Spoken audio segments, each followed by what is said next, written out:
Good afternoon. Well, as Mark said, this task force and me, we've been around a long time, but there is no truth to the fact that we once wore powdered wigs to these meetings. There is truth that some of us, now retired, used to dress rather strangely. Guys, you work for Inland Empire, by the way. Do you have no dress code there? Is that apparently the key? The Nitrogen TDS task force, how to make that forward. Got to figure out how to. Is it? Okay. There it is you folks. You're it. Every major wastewater and water agency in the Santa Ana region, for the most part, is a member of this task force and was a member of the prior task force that led into this one. It represents the water supply and wastewater treatment for about 5 million people. So it's sort of the United Nations of the Santa Ana region. And it exists because it came both out of war and to avoid war. Believe me, before SAWPA existed, before the task force model was widespread in this region, there was a lot of litigation. For the most part, unproductive, frustrating, expensive litigation. And the major agencies of this watershed came to their own settlement in 1969, and immediately after that formed this agency to make sure that that never happened again. And that ethic and that culture permeates not just SAWPA, but the task forces which SAWPA usually administers, including the several, and there have now been 18 task forces over the last almost 30 some years. And the legacy of those task forces is extraordinary, and we're going to focus on one in particular today. That's this task force. I could just say that the, so this is, I could just say that the, so this is what we're going to cover today is the, what is it? Why was it formed? What do you do? Why is what you do important? And what are you doing next? I kind of want to address this question of there's, after 30 years of this, and this particular task force has been around 13 or 14, you can get a sense from time to time that it's stale. That's somewhat natural. Crises and issues sort of come and go, and you move between hot debate and policy development to ministerial roles where you're just simply managing in the interim until the next crisis blows up. And we sort of cycle through those on all of our task forces. And I actually consider it a good thing when you're in a kind of a quiescent period, because it doesn't last forever in this region. And you would wish it would, because when it gets ugly, it gets really ugly. We'll talk about some of those from our past ugliness, because I have a quiescent period, because it doesn't last forever in this region. And you would wish it would, because when it gets ugly, it gets really ugly. We'll talk about some of those from our past ugliness, because I think it's useful to tell those war stories for those who've not been there. As Mark said, when this all started, it was, it actually has its roots in about 1989. I'll talk about that in a second. But when these task forces began, frankly, there was nobody in the room today, except for 2 people, Mark and I, who were there at the outset. At that time, I was going to say I was the youngest in the room, but he beats me by 6 months. So he was the baby of the family back then. And now look at us, right? If we're not elder statesmen, we're at least elder. And so, but we were there. And telling what happened there is important, because there's it's a lot of it in writing, but trying to find that somewhere is almost impossible. So some of that, and we got to get it right.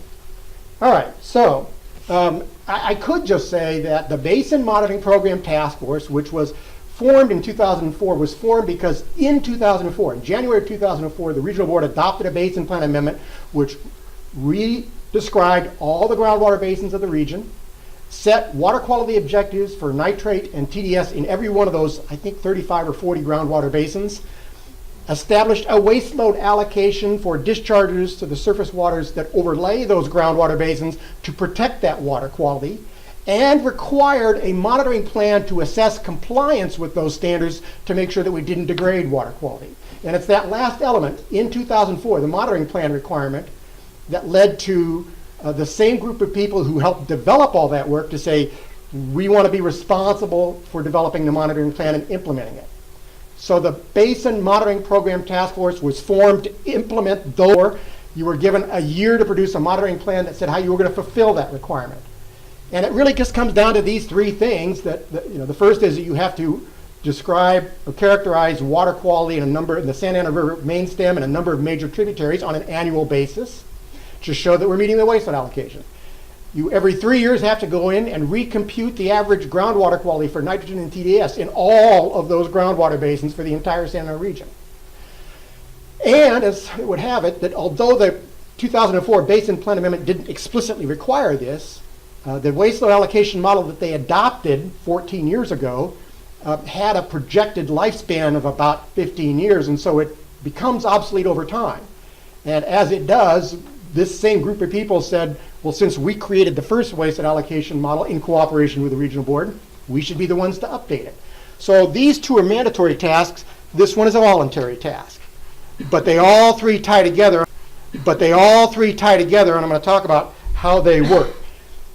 Describing it that way doesn't begin to do it justice. That's kind of a dry recitation of what it is we do. The real story is far more interesting and way more important. As I've said, literally everything about how we handle water and wastewater in this region depends on what happens in this task force, and to understand that, you have to go back. Not quite this far back, because this is where it pretty much begins, is in 1968. So 1968 predates the Clean Water Act, predates Port of Cologne, predates the first Basin Plan. There was only the 1949 Dickey Act, which was sort of the equivalent of the pre-Port of Cologne water quality requirements, and it was pretty thin. In 1968, there wasn't a lot of regulatory infrastructure in place. We hadn't landed on the moon yet. The Beatles were still structure in place. We hadn't landed on the moon yet. The Beatles were still playing together. And this will really put it in perspective. California had a conservative Republican governor. So there really was a galaxy far, far away. In 1968, the entire Santa Ana region was embroiled in a multi-party lawsuit. By multi-party, I mean about 2,000 named parties between Orange County, Western, San Bernardino Municipal Valley Municipal, and everybody who used water, all in a massive lawsuit. And I already mentioned that in '69 they settled that lawsuit and subsequently formed SAWPA. But all of that fight informed what comes later. In 1968, an extremely important regulatory policy was adopted. Now, mind you, there were not a lot of water quality standards or objectives as we understand them today in place in 1968. But they were evolving. So what they did is the state board adopted the anti-degradation policy as a stopgap. And the policy said it was basically designed to hold the line. Don't let things get any worse until we can get our act together and impose water quality standards. And I'm just going to read this one section because it says, whenever the existing quality of water is better than the quality established in the policies as of the date the policies became effective, or as of today, such existing water quality will be maintained until it has been demonstrated to the state that any change will be consistent with maximum benefit to the people of the state, will not unreasonably affect present and anticipated beneficial use of water, and will not result in water quality less than the prescribed policies. This was just a sort of a don't let it go to pot. And it was, at the time, thought to be a stopgap. Okay? A year later, Port of Cologne gets adopted. And they begin working on water quality standards and basin plans immediately. But this never went away. Time, thought to be a stopgap. Okay? A year later, Port of Cologne gets adopted. And they begin working on water quality standards and basin plans immediately. But this never went away, and it is in effect to this day. It is deeply entrenched in California's water law. And just to put this in perspective, when they 2 years ago decided that maybe it needed to be updated, you can't imagine the firestorm it created around the state, both pro and con, because of how important this is. It is the reason this task force, the task force before it existed, and I'm going to describe why that is. Port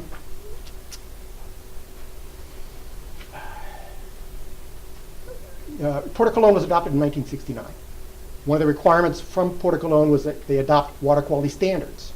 So it actually was a state requirement long before it was an EPA or federal requirement. Those standards applied to both surface and groundwaters.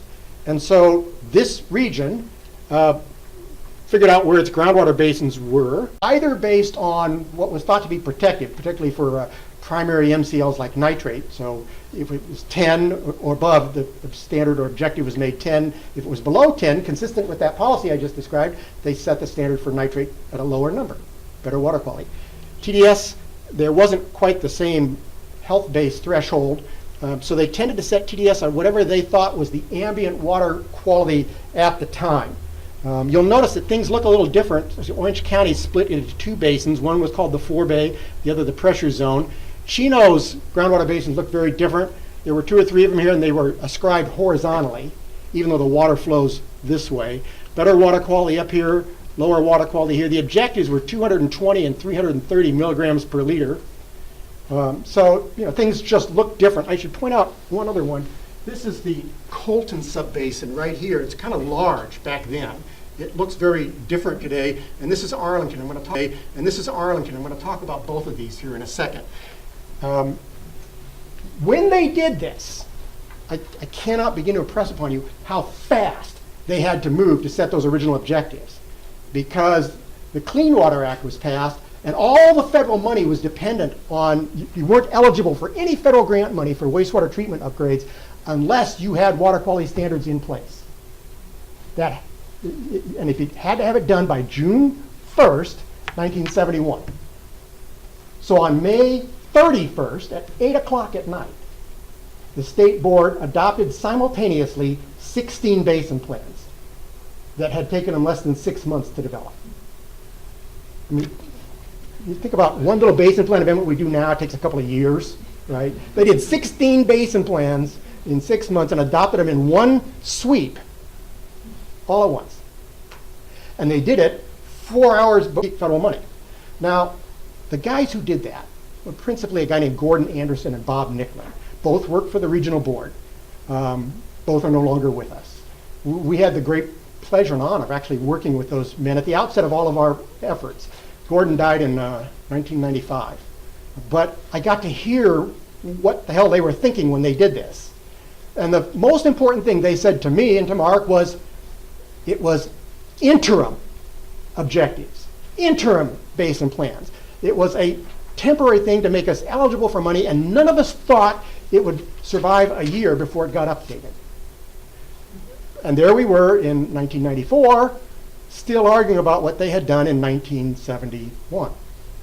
Right? So it lasted way longer than they expected, but thank God they were still around, because they could affirm, with their hand on a Bible, that really there wasn't a lot of data behind this and not a lot of analysis. Because they could affirm, with their hand on a Bible, that really there wasn't a lot of data behind this and not a lot of analysis. This was before anybody had desktop computers, for crying out loud. They damn near did it on an abacus.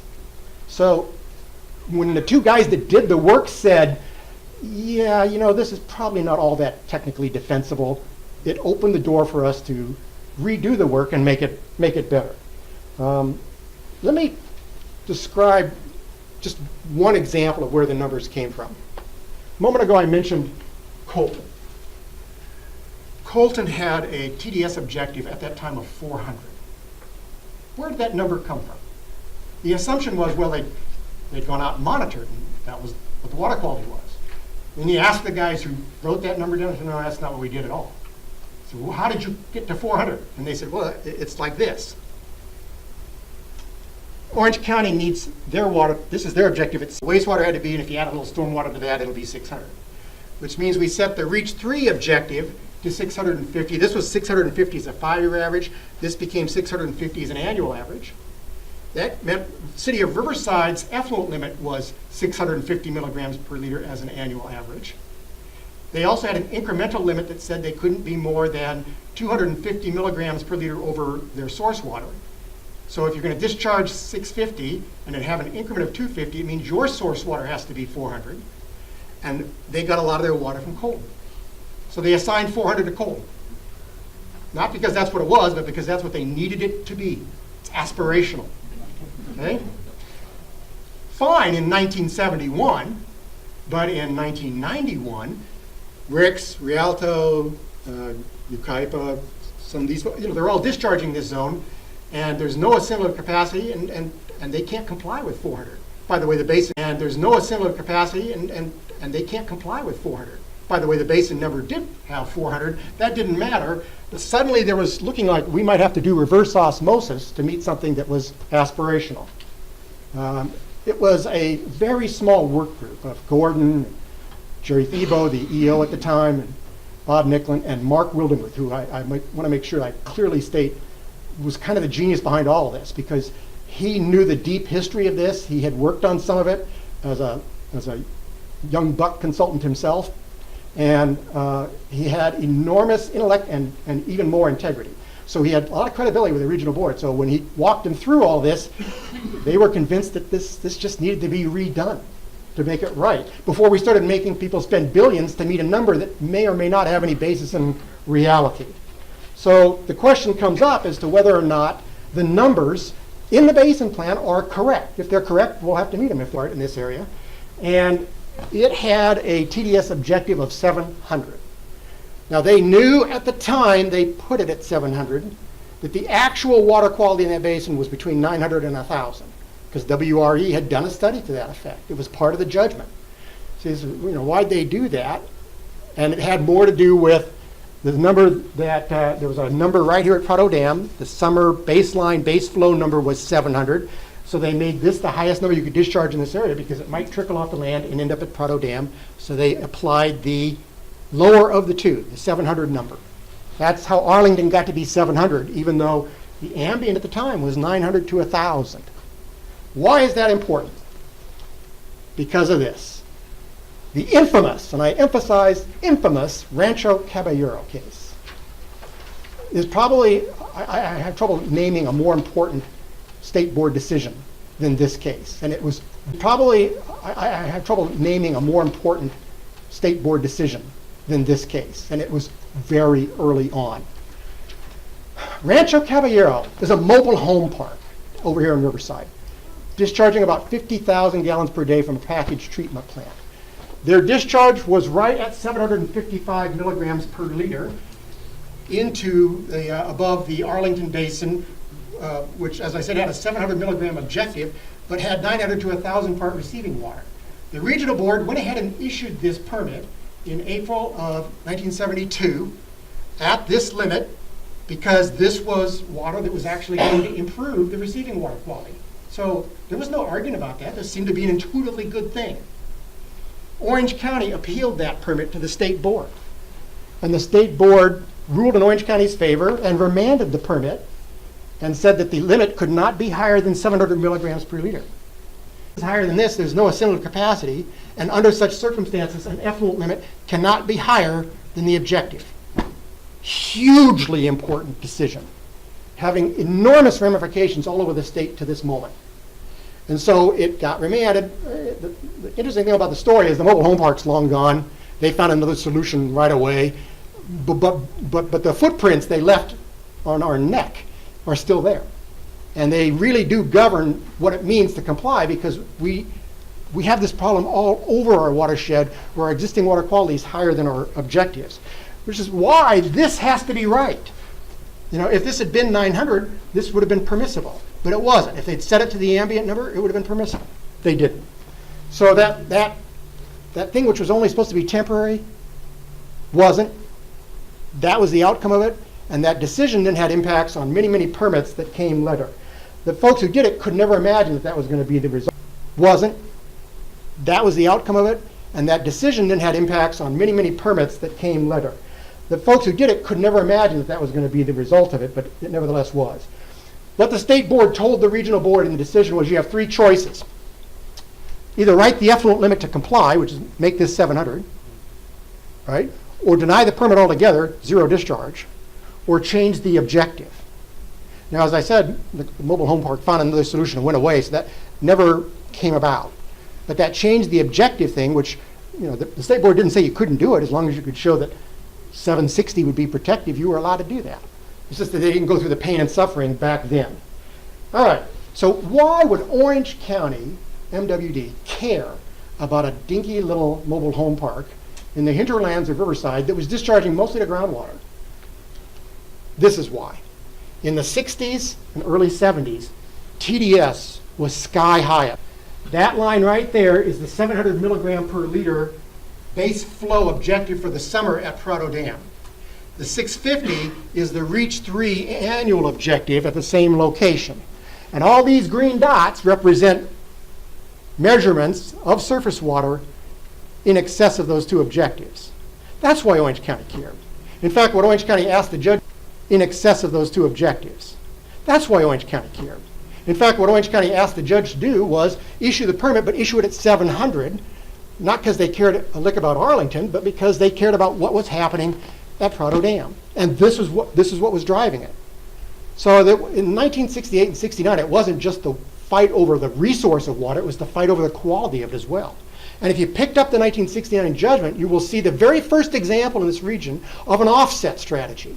Because what it says is, you owe us a certain number of acre feet of water at Prado Dam every year, and that water has to be less than 700 milligrams per liter. If it's over 700 milligrams per liter, you owe us more water. So we'll take more water in exchange for more salt. It's really interesting because that concept didn't make it into regulation. But it's a seminal part of the agreement between Western and Orange County and Muni. All right, so by the way, this chart comes from this helps explain what went on in the past, but we've used this to inform our decision making and our priorities for even to this day. You can see that shortly after these standards got put in place and the Rancho Caballero decision comes out, the regional board starts to get tough on the permits, the TDS starts to come down. And nitrate was doing the same thing, by the way. But starting in the late 90s, it starts to trend up again. We're going to come back to that topic. That's pointing it out because I want you to understand why these reports are so important and what it means if we don't pay attention to this material and figure it out at a very deep level. All right. So what came out of all of that was this issue of whether or not the water quality objectives themselves were correct. So let's fast forward about 20 years or so. The SANA of impaired water bodies in 1988 because of excess nitrogen and excess salt. And what that triggered was an obligation by the regional board to develop a total maximum daily load and a waste load allocation. In other words, you had too much salt, you had to ration it out and figure out how to come back into compliance and meet those standards.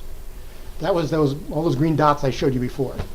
And that wasn't true of just Prado, but it also was true of a number of other groundwater basins. And so the regional board got very serious about that in the late 80s and early 90s, began developing the waste allocations. The first one they did was for nitrogen because that was easy. Everybody understood that drinking water standards had to be met. That was 10 nitrate nitrogen. But salt was different because there was no easy answer to what's safe or unsafe levels of salt. And there was a lot of uncertainty about what the historical best water quality was, consistent with 1968 16 policy. Water quality was consistent with 1968 16 policy. So that's when everybody said we got to get these standards right if we're going to have to start desalinating in order to meet them. And all over the watershed, we had objectives in the range of 400 to 500 milligrams per liter, effluent qualities which were slightly higher than that, and receiving water qualities which were not meeting the objectives. So as I said, we had lots and lots of places where there was no assimilative capacity, and what was coming out of that was the regional boards telling folks, you're going to have to build additional treatment of your recycled water to meet your TDS standards, and what that meant was reverse osmosis. All right, so as I said, everything that led to this was kind of a rushed and crude calculation done without computers. And so the first task force, the nitrogen TDS task force job, was to validate those water quality objectives. And the question they asked themselves is, what is water quality? And to quote a famous president, depends on what the definition of is. Highest, the 95th, the 99th percentile. What do you do with outliers? How do you take account of spatial and temporal variability? How do you do QA/QC? How many years of data do you need? How many wells do you need? What do you do about wells that cluster in one area and the big blank areas in another? What do you do with data gaps? For that matter, what's a basin? Right? All these things you think you intuitively know. When you sit in a room of people and ask, and we did, you get different answers. And the way we did that is we asked them to write down what they thought anonymously. Then we put all those answers together and showed what everybody thought without attribution. And it was frightening. And now you know how wars start. So we said, okay, we're going to have to figure this out. We can't send Mark Wildemuth and his team out to do calculations if we can't tell them how to do the calculation, how to do the math. So we needed to define some things, and that took a couple of years to work out those definitions. The scoping, just scoping that effort took 18 months from define some things, and that took a couple of years to work out those definitions. The scoping, just scoping that effort took 18 months from mid-94 to end of 95, and the task force started work in January of 1996. I should point out that in that early effort, this room was full of the general managers of all those water and wastewater agencies and the senior staff from the regional board, including the EO. So it was that serious. That's the difference between developmental policy and ministerial, implementing that policy. Everything was at stake, and they had the decision makers at the table. That was sort of the rule for being there. You had to be able to raise your hand and vote on things. And that made a lot of people pay attention. Of course, Orange County showed up because they were sure they were going to get screwed by everybody upstream. So, even they were at the table and helping to pay for the whole darn thing. They also did something unique, which is that instead of everybody hiring their own consultant team and engaging in battling PhDs, they hired one consultant team, table, and helping to pay for the whole darn thing. They also did something unique, which is that instead of everybody hiring their own consultant team and engaging in battling PhDs, they hired one consultant team and made them do everything in the open. So Mark and Wildemuth Environmental did all the technical work, and I did all the policy and regulatory stuff, and they separated those two tasks. And I wasn't to get mixed up in Mark's stuff, and he didn't get mixed up in mine. So we kept sort of the integrity of the math and the science separate from the shysters like me. So it kept Mark honest, and it didn't cause me to have to grow a conscience. So everything worked out quite well. All right. So they go into, this is what we started with. That's the same slide I showed you a minute ago. And they had to go in and sort of figure out where all the basins were and how to define them and how to do the calculations. What this really was the very first salt and nitrate management plan in the state. We were about 10 or 15 years ahead of the rest of the state. Let's say we're probably changed the geometry of these basins. Chino is now shown as 3 distinct hydrological basins that follow their flow gradients. Orange County was combined into one great big management zone at their request. Later, that same thing was done to Chino. This was all made Chino North. That's why this is the preliminary management zone. The final one actually combined these two. The basin plan still shows objectives for all 3 areas because the combined management zone depends on meeting some obligations that they promised to do as part of the agreement that we put into the basin plan. If you don't want to meet those obligations, you can go back to having to meet the original standards that were computed for 1968. A couple of other things. This little tiny brown smudge, that's Colton today. It's just physically different than it was, and its water quality objectives are very different as well. But all of these basins are now sort of based on what we used to call hydrological truth. They're either bounded by hard rock formations or by flow gradients, and that they don't really, at the boundaries, interact much with each other. There was an exception right down here that was later recognized as you really can't tell because the water moves back and forth depending on how pumping's going. And that was important to how Eastern runs its operations.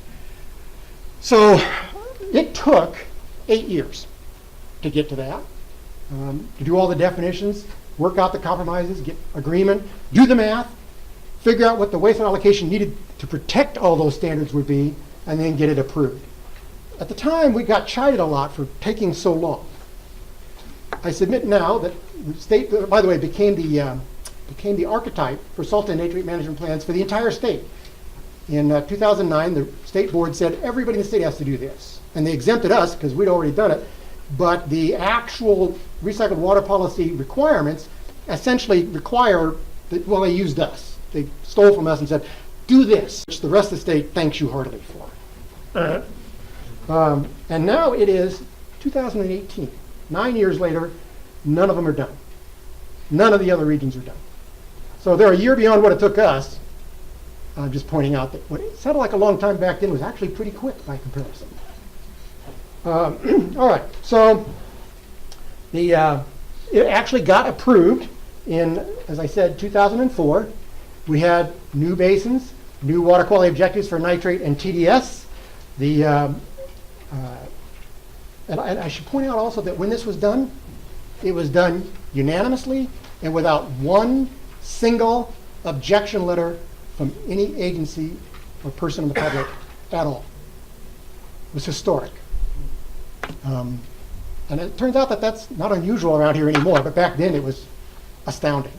And it kind of put in place this desire to litigation already for all the other salt and nitrate management plans in the state. And we didn't come close to having that problem. Mostly because we took 8 years. We sat at this table and pounded out a compromise month after month after month to make sure there wouldn't be any litigation. And you really get to know people when you're locked up in a room with them for about 8 years. You know, breaking bread at lunchtime and hearing about their kids and their vacations. Suddenly the horns they used to have fall off. And we made a little progress. All right, so as I pointed out, what came with this was a monitoring plan to show that we're actually complying with all of this, and that is something that was required in '04, was done in '05, approved by the regional board in '05, and that's how y'all came to be the Basin Monitoring Program Task Force. The Nitrogen TDS Task Force developed it, you folks implement it, so you have the ministerial role. I don't want to downplay that too much because, quite frankly, we still have issues come up all the time. It's not just do the monitoring, write the report, throw it to the regional board, next. All the time there's still controversy. I don't want to downplay that too much because, quite frankly, we still have issues come up all the time. It's not just do the monitoring, write the report, throw it to the regional board, next. All the time there's still controversies arising. We just use this form as the antecedent or the successor to the first task force to just deal with them in here. And we almost insist on that people don't engage in bilateral negotiations with the board. They bring them here. And the board, thank heavens, from day one has always owned and endorsed this process. Obviously, they'll take comments from anybody at any time, but what they out and out said on multiple occasions in the hearing room was, your credibility and testimony before us in these hearings depends on your participation in these task forces. So we'll hear you, or we'll listen to you, but we may not hear you so good. Come here and work out your differences, and if you can't work them out, then come to the regional board. Owning the process and endorsing it made all the difference in the world. Having the EO and his staff sitting here made all the difference in the world. Come out, then come to the regional board. Owning the process and endorsing it made all the difference in the world. Having the EO and his staff sitting here made all the difference in the world. Having all the GMs who could work out a compromise made all the difference in the world. All right, so that's how you came to be. Now, in the years since, we continue to produce those required reports. Every year we do, every 3 years we do the ambient water quality update. We follow the exact same math that we did when we first did that calculation in 1997 or so. And in fact, that we wrote down that's how everybody has to do it. Now think about this for a second. The formula for calculating ambient water quality is just one formula for everybody. It was worked out universally among us all. So the idea that you could game the system by hiring your favorite consultant out of God knows where, Tennessee, and paying him to, twist it for you, and somebody else having to hire theirs to rebut that, gone. Works to this day. And it saves you a ton of money because there's just one way to do it. We can change it if we need to, but up till now there hasn't been such a need. And we don't have to hire battling PhDs to argue with each other. We have one way of calculating what's going on, and more importantly, that's the way the board recognizes. So it really changes the dynamic of how to resolve conflicts because you start with agreed upon facts. And that really accelerates the process of negotiation and mediation. You end up every 3 years with, this is just one little map. This is a zoomed in version. This is the Chino South groundwater basin. Right? That's Chino East, this is Chino South. And the grid cell size that underlies, earlier I showed you a map with colors, sort of one color for the whole groundwater basin. What you're really seeing is that there's a gradient of water quality for both TDS and nitrate across all these basins. And these are 400 meter by 400 meter grid cells. Isn't that right, Joe? 400? And these are 400 meter by 400 meter grid cells. Isn't that right, Joe? 400? And this is high nitrate, this is high nitrate, and this is low nitrate up here. So even in a place like Chino South, where the average quality is 28 milligrams per liter of nitrate, it actually varies from about 2 to 100 and something.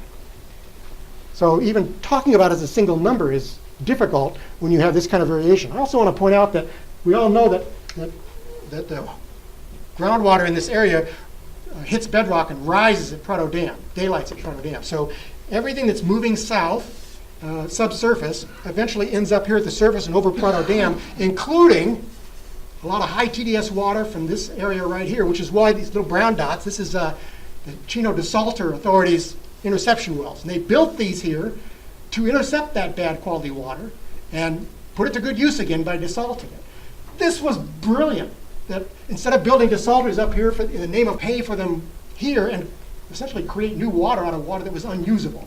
By the way, that's also, well, it's also true for the Arlington Basin. The first desalter was the one that SAWPA operates. Same thing, producing good water from water that doesn't meet standards.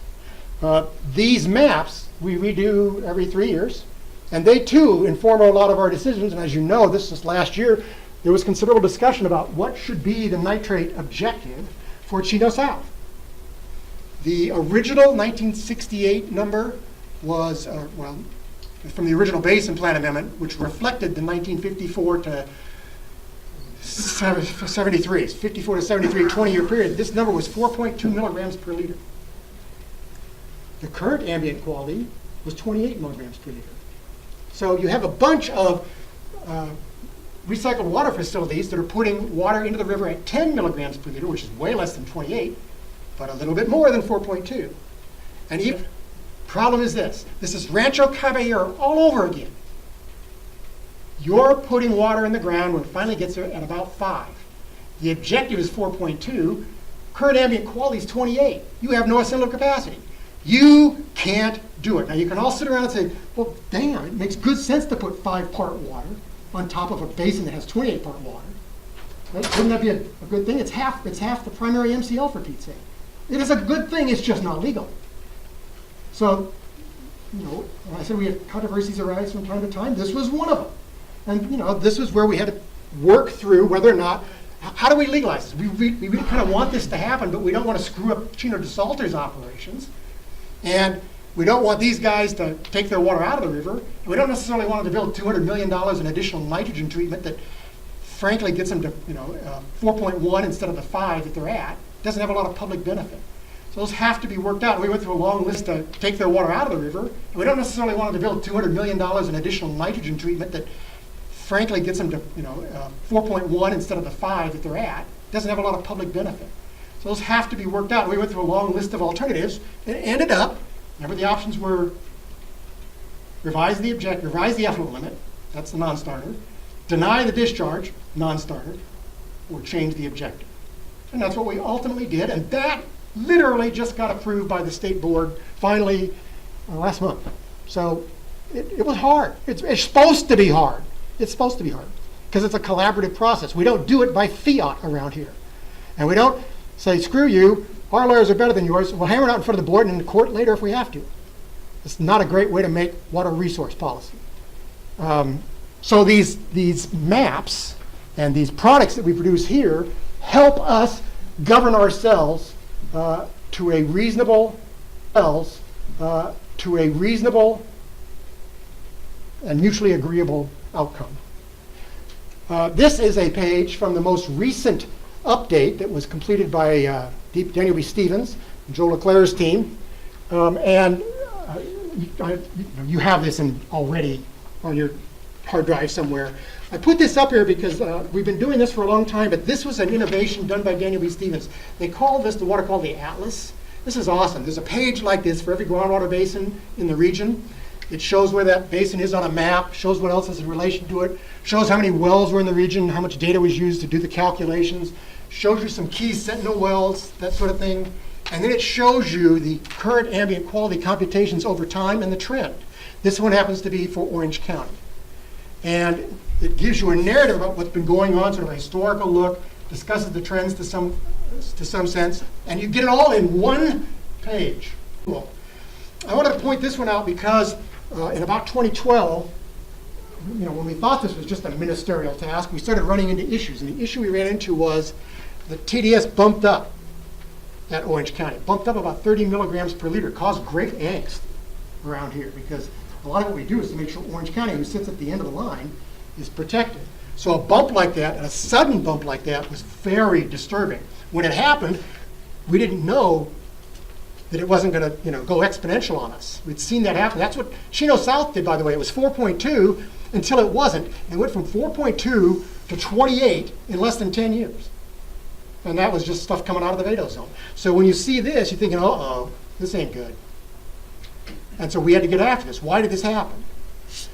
So we asked Willermuth and his team, who was doing this work at the time, to look into this. So in addition to the regular accomplishments like the annual report and the triennial, and his team, who was doing this work at the time, to look into this. So in addition to the regular accomplishments like the annual report and the triennial update and the waste allocation model, we do a series of special studies from time to time as issues arise. This was one of them. Why did the TDS change in Orange County's groundwater basin? Anybody here at the time remember what? Not you. You did the work. Anybody? This is why we have this workshop. Turns out that Orange County had put in a whole bunch of wells, interception wells, to prevent saltwater intrusion along the coast. And of course, they monitor those wells. So what happened is a whole bunch of new data that heretofore hadn't existed suddenly showed up in our database, and it was all from wells that were super high in TDS. And when you take all those wells and average them with everything else, guess what? It bumped at 30 milligrams per liter, rotational process. And most importantly, it meant that there was nothing coming down the Santa Ana River that was actually causing this. Hugely important, hugely important. And so we created this thing called interpretive tools to help us figure out, as changes occur, why they're occurring. We had to do the same thing on Chino South. Why did it go to 28? We figured out it was a legacy contaminant, mostly from a historical ag that is now largely gone. So it isn't just ministerial any longer. These issues arise over time, and they create conflicts, and we use these tools to help sort it out. I guess I should point out one last thing before I leave this topic. In about 2002, we had a big debate in here that lasted several months about whether or not we should do this kind of monitoring, this ambient water quality update. The alternative proposal was that we would do a massive supermodel of the region, fate and transport, finite element model, super duper model. And it was going to cost about $5 million. And so we said, you know what? I'm going to quote Mark. Mark said, the problem is that the model, we don't have all that much data, and the model is mostly going to be driven by its assumptions. And in the end, if anything departs from what the model predicted, you're going to be running on the monitoring data anyway. You can't do diddly squat about what's in the Vado zone or what's in the groundwater today. The only thing you can affect is what's at the surface.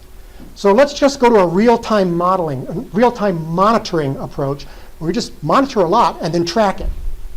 And so that's what we've done ever since. And we do it every 3 years because it's a renewal frequency that's better than the NPDES permit renewal, which happens every 5 years. So that's why we do it every 3 years. The stuff in the groundwater actually changes very slowly. So doing it every 3 years gives us plenty of lead time to see things going on, and we can start reacting to it. And it turns out to be way cheaper than the model would have been. And now that I've seen more than my share of these, way cheaper than the model would have been. And now that I've seen more than my share of these models, it was brilliant because Mark basically talked this group out of giving him $5 million. I told you the man had integrity. So, all right. Again, back to the annual report of Santa Ana River quality. I told you a minute ago, this was the 1960 period that kind of got things started. This is the more recent period, and you can see this trend line of TDS slowly rising over time. This is an example of, out of the routine studies, this thing, comes a special study that says, why is this happening? Who's pouring salt down the river? Right? Get the tar and feathers. So we commissioned a special study, sent Mark and his team off to look into this. And we wanted to know what's going on, particularly because all the dischargers to reach 3 were meeting their effluent limits. Those effluent limits were all less than 700 milligrams per liter. In some cases, far less. It's were all less than 700 milligrams per liter. In some cases, far less. Rialto, Ricks, they're all at 550. Inland Empire, 550.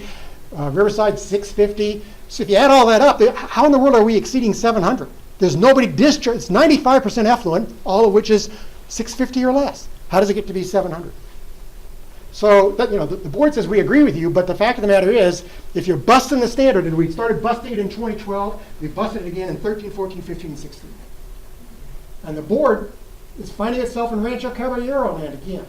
Look, we concede that this is probably not caused by you, but nevertheless, we don't have any assimilative capacity here, so we are going to have to go in and change something, and that may mean more restrictive limits on you to get this back down, because we don't know where else to turn. We don't know where else the salt is coming from. We're saying, whoa, first let's prove it's not us, and then we'll promise to go figure out where it's coming from before you make us build a couple of $1 billion in reverse osmosis. That. So Mark does his study, and this is what comes out of it. This is the summer-only data, the June, July, August, September data from below Prado Dam. This is that, I've just essentially zoomed into the last few years. This is that rising trend in TDS. You see it happening 07, 08, right? Just a couple of years after the Basin Plan Amendment got adopted, and it continues up to this day. This is 2012, and today it's up over here. At the same time, this blue line represents the flow in the Santa River, which is going down during that same period. And it's down about 50% from where it started back here in the early 2000s. So we've lost half the flow, but the concentration is getting worse. Remember what I said? Most of the flow in the river is high quality, low TDS water from the PODWs. If you're getting less of that, then whatever else is in there is not being diluted as much as it once was. And that's what was happening. If you're getting less of that, then whatever else is in there is not being diluted as much as it once was. And that's what was happening. In particular, well, we had a couple things going on. IUA was expanding their recycled water program dramatically during this period, starting with, I mean, that's why they created the management zone, combined all of their sub-basins into one, made a maximum benefit demonstration to the board that let them have some flexibility to use recycled water and apply it in return for building and operating the desalter systems and a number of other important tasks. And it was wildly successful. They have an extraordinary accomplishment of recycling water in IUA. And the result of that is there's a lot less water being put down Mill Cucamonga Creek and Chino Creek and ultimately the Santa Ana River. Most of that loss of water is from IUA's doing a great job of recycling. But we lost all the dilution they were providing to the river. You already know that the wastewater treatment plants lost 15 to 20% of their flows. So more recycling, less wastewater, suddenly have half the water in the Santa that you used to have. Here's a really cool chart. Mark and his team went in and calculated what the TDS in the Santa Ana River would be if all that flow was still there from those treatment plants at whatever its current ambient quality was, essentially at their permit limits. The red line represents what water quality at Prado Dam would have been if the recession hadn't happened and IUA wasn't doing all that recycling. The blue line represents what actually did happen. So the trend in TDS was, in fact, recycling. I think Mark calculated 98% of the variance was due to the loss of flow, the loss of high-quality dilution flow. We're doing what we're supposed to be doing. We're recycling water. It's just that what's left behind, the rising groundwater at Prado, mostly legacy ag, is very poor quality. That's why I discussed that Chino South situation with you. And there's nothing there to dilute it anymore. But that's one of the things that came out of this task force. We do the regular routine studies, find an anomaly, investigate it, and lo and behold, uncover something extraordinarily important. And this in turn then led to a study we just recently completed, Joe and D.B. Stevens did, that looked really deeply into this question of how water conservation is affecting TDS at the wastewater treatment plants. Water recycling and water conservation are intrinsically good things, but they have some unintended side effects that cause TDS to rise, and we'll go into great detail now, but those things have implications for compliance. So that's why we work on those rise, and we'll go into great detail now, but those things have implications for compliance. So that's why we work on those things. All right.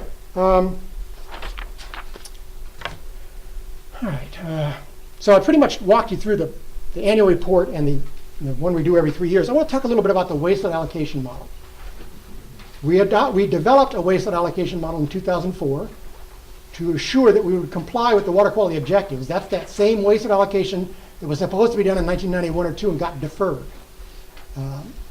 Just before we finished doing the wastewater allocation model, the water quality had improved so much in the Santa Ana River they delisted it. So we technically didn't need a wastewater allocation anymore. But we never wanted to go back to where we were, so the board went ahead and adopted it, and it exists to this day. The rules for how we did that worked very much like how we did the ambient water quality analysis. We collectively decided how such a model should be constructed, what should go into it. I can tell you that the model is unbelievably complicated. This is way simpler than the model is. We discussed a whole bunch of different modeling approaches.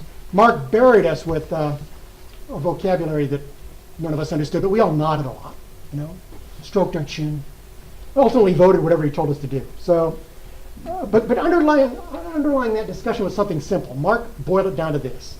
It was a very simple philosophy. Since you can't do anything about what's in the groundwater today, and you can't do anything about what's in the Vado zone, all you can do is fix what you're recharging.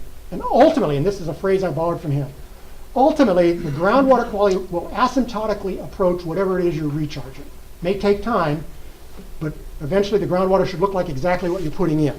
So let's work on that. And that's what we decided to do. And the model that he built takes into consideration a huge number of factors. And merely listing them doesn't begin to do this justice either. The variability in precipitation using 60 or more years of hydrology. It takes into account land use changes over time as we urbanize and move away from ag. It looks at how runoff changes, particularly as land use changes. It does that with respect to acknowledging the differences in soil composition. Considers the effects of evapotranspiration on water quality. Looks at the nitrogen loss associated with aeration in the stream. Looks at how much water percolates to the groundwater through the soils. To do that, you have to know what the soil profile is. It takes account of other discharges like water transfers from the state project. It ultimately had to take into account how the two dams get operated, Seven Oaks and Prado, because that changed things. It obviously takes into account the NPDES permitted discharges. It also has to consider rising groundwater at the Narrows and at Prado. And it has to account for the nitrogen loss as all the water percolates from the surface streams down through the Vado zone. And as I said earlier, in some parts of the watershed, that means as all the water percolates from the surface streams down through the Vado zone. And as I said earlier, in some parts of the watershed, that means a 50% loss of nitrogen down by Prado. For most of the watershed, we settled on the idea that it's about a 25% loss. And you could go in and do site-specific studies if you thought it should be something different. All of that is built into this wastewater allocation model. And it's designed to answer this question. Can wastewater discharges be permitted? And if so, what effluent limits should apply to assure that we continue to meet water quality standards? So that's what it does. The first one was done in 2004. There was no explicit requirement to update it. But when they do the model, they looked at the current land use condition, which was then 2000, and the projected land use in 2010. So as 2010 began to approach, in 2008, we said, we're not going to be able to write new permits because we're bookended based on land use of 2010. So and they worked on that model and those computations from 2008 to 2015. It wasn't easy because issues kept coming up. Things like how Seven Oaks gets operated, and like the water conservation plans for Muni and the Water Conservation District was a big wrinkle that we had not accounted for in the past. We also had all this new recycling going on at IUA that was not part of the previous waste allocation. We had discharges coming and going. In the meantime, Riverside, who once had a permit limit of 13 milligrams per liter of nitrate, grandfathered, voluntarily gave it up and agreed to more stringent effluent limits of 10 in order to help the entire region meet the waste allocation. Extraordinary. Extraordinary. It cost them about $200 million to upgrade that treatment plant. But that was the right thing to do. I suspect they figured it was coming inevitably legally anyway, but they had a grandfathered legal protection to allow them to do 13. The relationships that evolved in this room. All right, so because of what I talked about earlier, Chino South principally, and the fact that the waste allocation model that Mark and his team worked on was not showing that it could completely and consistently comply with water quality objectives everywhere, we had to stop. The board can't consistently comply with water quality objectives everywhere, we had to stop. The board can't adopt a waste allocation model if it doesn't protect the objectives. And it was not showing protection of the objectives. Let me fast forward here a second. At Chino South, I'm going to go to the Chino South. There it is. As I said, Chino South's objective was 4.2, and the waste allocation model said that on average, In certain 10-year periods during droughts, we were going to recharge at about 4.34. So we were off by 0.14. And you kind of go, that's a rounding error. No. One of the most important things the first task force decided was that after we do the math, and we've agreed on how to account for spatial and temporal variability, there's no such thing as a de minimis exceedance. So we sort of built a little bit of buffer into it to start with. So when you hear these guys, the tech folks, come in and say, the one standard error is the fudge factor for spatial and temporal variability. So we already built it in there. And you don't get another one. It's already in the objective. So if you're over by 0.14, you're over. And so now we've got to either fix the effluent limits, or deny the discharge, or change the objective. And that was that discussion about Chino South. We had the same issue come up with respect to Riverside A.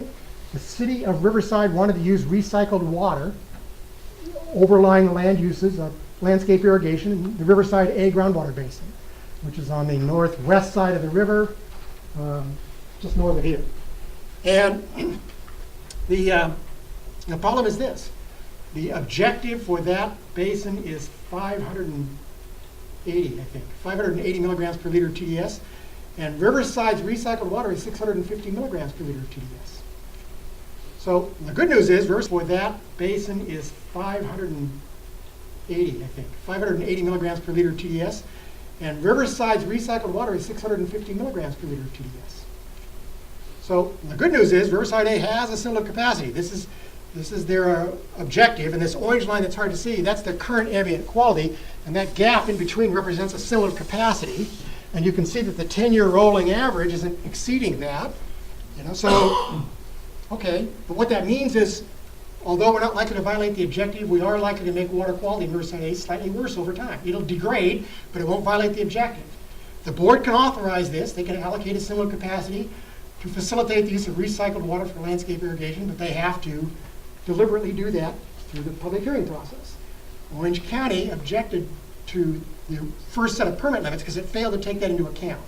It failed to make an explicit allocation of a similar capacity and show that downstream uses would still be protected. Explicit allocation of a similar capacity and show that downstream uses would still be protected. So it was this and the Chino South thing that stalled the last wastewater allocation model update. We did all the work, but we couldn't get it approved because of these two things, and so back to the table we go to work out those issues. And by the time we got them worked out, the work that Mark and his team had done was now starting to get obsolete, which is why we had to sort of start over and do a new wastewater allocation model, which Geosciences is working on for us now. All right.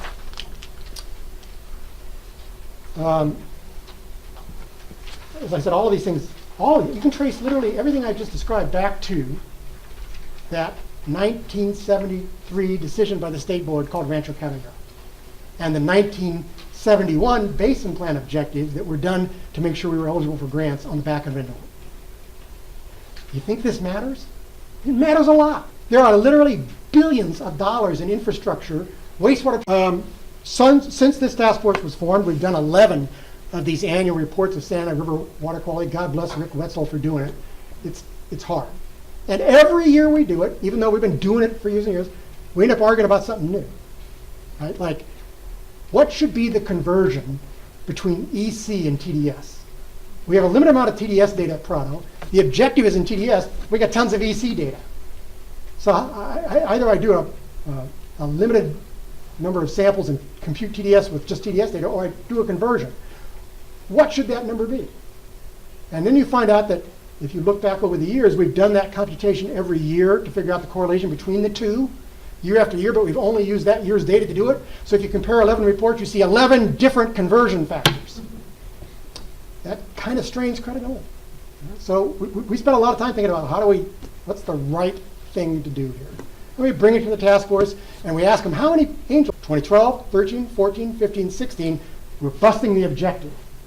So that computation, that conversion, matters enormously to the question of compliance and to the regional board's authority to approve things. And being off just 1% changes it from compliant to non-compliant or vice versa. So you've got to have those debates. You've got to do it in the open. And you may pick a number arbitrarily because there's no right answer, but you've done it in a collegial and collaborative environment. We've done 4 of these ambient water quality updates, and the next one will start collecting the data next year, and it'll be due in 2020. We'll be doing that forever. It'll never stop. We've done 2 waste allocation model updates, one that ultimately got approved, one that didn't get approved by the board because we have issues arise, and one that Geosciences is working on now that we hope to take to the board at the end of this year. As a result of all this work, we've had dozens and dozens of NPDES permit renewals, and one that Geosciences is working on now that we hope to take to the board at the end of this year. As a result of all this work, we've had dozens and dozens of NPDES permit renewals, which used to be incredibly contentious in this region. Most have been dang near consent calendar items for the last 15 years. Ever since this Basin Plan Amendment got adopted, very little to fuss over, which is, again, extraordinary. If you want a really good time, pick up the LA region's agenda each month. Go to the back 2 pages, and it will list all the appeals and litigations in that region. It's a page and a half or 2 pages. Pick up San Diego's. Same thing, page and a half, 2 pages of appeals and litigation. Pick up the Santa Ana's agenda from each meeting. There are 2 appeals listed at the very bottom, potential closed session litigation items. Both of them have to do with perchlorate, which I'd add is the only issue in the Santa Ana in the last 25 years that we didn't take through the task force process. It ended up, both of them have to do with perchlorate, which I'd add is the only issue in the Santa Ana in the last 25 years that we didn't take through the task force process. It ended up in litigation. It was a nightmare. They ultimately ended up at a table with a mediated settlement after the lawyers got rich. Now only the consultants get rich. Infinitely preferable outcome. The fact that so much now happens, I don't know how many of you have actually been to the other regional board meetings they go on. Most of them for 2 days, 10 to 12 hours at a time. They're incredibly hostile, angry, loud. Our board meetings are once every 6 weeks or so, and maybe 2 or 3 hours. Occasionally, once, maybe twice a year, you get something that's mildly controversial. Maybe every 5 or 6 years, something that's highly controversial. It just runs smooth around here because we work it out here rather than asking the board to be Solomon all the time. Makes a big difference. We've also done something, I talked about the special state. Just last year, we prevented several new 303D listings from occurring because the state board that did all the math and work on 303D did not understand our basin plan, mistook our anti-degradation targets for use protection thresholds, thought that our salt targets were designed to protect aquatic organisms, and that if you exceeded salt, you were killing fish and invertebrates. All that, you can hardly make this stuff up. So this task force paid me basically to provide them the history and where all this came from, and all that got withdrawn, thank heavens. So we stay on stuff like that. We're now fairly prophylactic about this. We're highly engaged, and we don't wait for trouble and solve it afterwards. We try and prevent it from happening in the first place. And lastly, it's this. To my knowledge, there's been no litigation, except for that perchlorate issue, on any permit, on any basin plan amendment, on any major policy out of this regional board in 15 years. That's amazing. Amazing. I can truthfully say that I have been, last time I counted, 32 different states, clients in 32 states. There are good states and there are rough states. This is among the very roughest state to work in, except for here. This is an oasis. And if I could take and clone this watershed everywhere I go, and SAWPA in particular, I'd do it in a heartbeat. Because I've never seen outcomes like this anywhere else. Not the level of collegiality, credibility, trust, productivity, and cost effectiveness. Nothing remotely close to this. And you don't get to see it. I just get to see it every day. It matters. It matters greatly. The problem is that it's been so long since we fought a war in this region between each other or between us and, right? Huge mistake. And it's only because you haven't been there. I get to see it all the time, and I get to see what life is like without SAWPA and without you folks. All right. Try not to be any more modeling than that. It works because senior management stays engaged, The regional board at the top level stays engaged. SAWPA stays engaged. You guys pay a lot for this and show up all the time. And because of that, because everybody believes and understands it's important, and you're here to be reminded of that, it still works. And we solve not just the problems that are brought to this table, the great benefit, the unspoken benefit of this process is the intangibles. It's the relationships in the room, it's the serendipity, it's the fact that you, because you know each other, you can make a personal phone call and it not be acrimonious. You don't have to get your lawyer to do it. It just changes the conduct of the entire heartbeat, and it takes years to reestablish. It took us years to establish it here. 1968 was a long time ago. I'll back up to that. In 1968, that was a mobile phone. And when we did the Basin Plan Amendment, they looked like this. And when we did the Basin Plan Amendment, they looked like this by then. There used to be banks of these in airports. And you know, lots of people standing there, and now most of them look like this. Technology evolves. Regulations change. Things happen rather rapidly, and we have to be adapted to that. We have to evolve along with it. And otherwise, well, here's my answer to this. This is what a bank of cell phones looks like today. Do you know how long it took me to find something that built a metaphor between a cell phone and wastewater? You know, so we evolve. I want to back up a couple of slides and say we're not done. We're never done. There's a whole bunch of new challenges facing us. We have some long-term goals. We have to do some rewrites to the Basin Plan so we don't have more problems with 303D like we had last year. We need to take another look at how the objectives work at Prado. The only reason we have a 700 and summer, a whole bunch of new challenges facing us.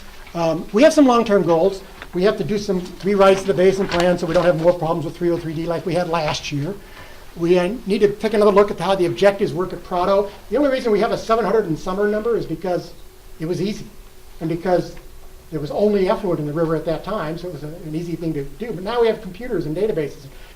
Easy to calculate this stuff. We have to figure out where that other salt is coming from at Prado. The state board's getting ready to update the recycled water policy. Goodness knows what they'll do to us with that. EPA's writing guidance, or has published guidance, still in draft, that says conductivity causes toxicity, and they're recommending, you need to be sitting down, oh you are, sitting down, a water quality standard for TDS of 300 milligrams per liter is necessary to protect aquatic life. Life could get really hard if that happens. Some states, Iowa and West Virginia, have already adopted that. Our invertebrate populations living in the sediment look a little funny is because it's, well, there's too much metals, too much nutrients, too much pesticides, and too much salt. They, you know, whatever the flavor of the day, they'll blame that on several different pollutants. We have a 303D assessment comes up in 2022. There'll be a data request about a year and a half from now, in 2020. We have to be ready for that. Elsewhere in the state, they're starting to impose minimum flow requirements. It started off in the Northern California North Region Board. It has now been done in Ventura, and you've seen a little bit of it here with the Santa Ana Sucker as well. So you know, this is expanding all over the state. Yeah, that's all the new challenges. So I guess I'll finish by saying this. The reason history is important is because those who cannot remember the past are condemned to repeat it. I could and likely would go on for hours about, you know, why those who cannot remember the past are condemned to repeat it. I could and likely would go on for hours about, you know, why do we do it every 3 years? Why do we use a 10-year metric for figuring out if we're in compliance? Why did we take a 20-year average for the groundwater objectives? Tune in for the next workshop. There's all kinds of details you could open. All that stuff matters, and they were heavily, heavily debated. Good news is we wrote a lot of it down. We have minutes, extraordinary minutes, from all those meetings. And we did them in an interesting way. We wrote down the discussion, but without attribution, so that people could speak freely and not have them be beat over the head with it later. What happened to my, there it is. This water supply, water quality thing is a big deal. This is 1956. This is Big Bear. And it was down to 300 acres and about 2 feet deep. that they took the latest, greatest insecticide out and sprayed it all over the bottom of the lake. It's great stuff. It's called DDT. And today, we have a 303 delisting for DDT that was applied by the state of California. They did it. Literally, the water supply of this region and of 5 million people depends on what happens in this room. And what happens in this room depends on what happened in this room for the better part of 25 or 30 years. I'm not going to be here forever, and Mark's not going to be, and none of you are going to be here forever either. And this is all going to outlive all of us. And the stuff we do now will probably still be used 20 or 30 years from now, and they'll be wondering, what the hell were those people thinking? One of the things I most wanted to accomplish today was to make sure that some of what was communicated to me orally 20 or 25 years ago, I repeated to you, particularly the stories about where it all started and what they were thinking and how long they thought it would be in effect before it was updated. They expected that to happen, but it took 15 or 20 years before it did, and now we have created a system that does it routinely, and ought to, but it does it collaboratively, cooperatively, shares the cost of it, and as a result, minimizes the overall cost for everybody. And in the end, we seem to be able to do it without a lot of argument. Well, at least not the kind that requires lawyers. We argue like crazy in here, but we have managed so far to find a way to work it out. That's you folks, and you get the credit for that. Your predecessors and you. And that culture is what I'm scared to death. I'm scared to death every day might be lost. Because we took it for granted. And I'm hoping that after today, that's less likely. I appreciate your attention, and hope you keep coming.